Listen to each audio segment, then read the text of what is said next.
গরুর গোশত খাওয়া হালাল তাদের ধর্মগ্রন্থে যদি তারা মনে করে যে এটা নাই, মিথ্যা, তারা যদি তাদের ধর্মগ্রন্থ থেকে গরুর গোশত খাওয়া হালাল এটা মিথ্যা প্রমাণ করে দিতে পারে, কথা দিলাম আমি তাদের ধর্মে ফিরে যাব। আর আমি যদি প্রমাণ করে দিতে পারি তাদের ধর্মগ্রন্থে গরুর গোশত খাওয়া বৈধ হালাল, কথা দেন আপনারা কালেমা পড়ে মুসলমান হবেন। কি আর কোনো কথা আছে? চ্যালেঞ্জ তো চ্যালেঞ্জ। খেলা হবে সামনাসামনি মাঠে। কোথায় কোথায় খেলা হবে? মাঠে। পারলে গোল দিবি,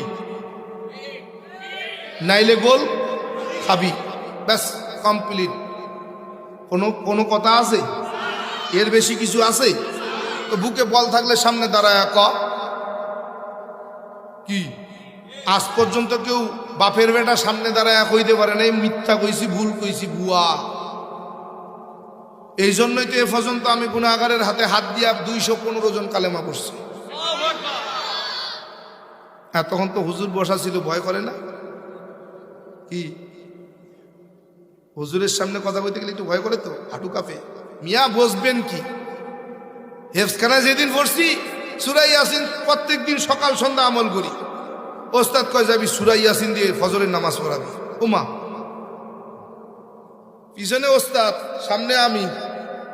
প্রথম মুবিন যাওয়ার হলে আর সারাই দিতে পারি না। নামাজ শেষ করে বাইরে এসে কয় কি হইল? আমি জানি না। আবার ক।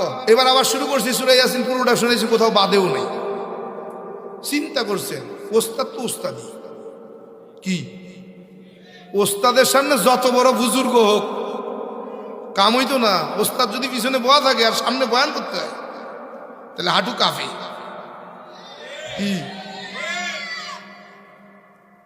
হাজিরিন,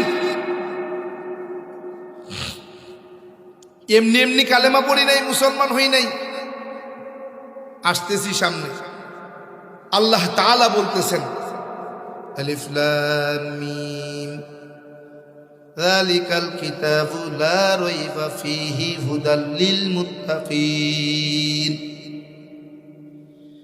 খুতবায়ে তিলাওয়াতকৃত আয়াত বা হাদিসের উপরে কিছু কথা বলে দোয়া নিয়ে দোয়া করে বিদায় হব ইনশাআল্লাহ। খুব বেশি লম্বা চড়া আলোচনা করব না। যদি সুযোগ হয় তাইলে তাদের ধর্মগ্রন্থের কিছু রেফারেন্স দিয়া যাবো ইনশাআল্লাহ। কেন দিমু তাও বলি, দেওয়ার পিছনে কারণ তো একটা আছে।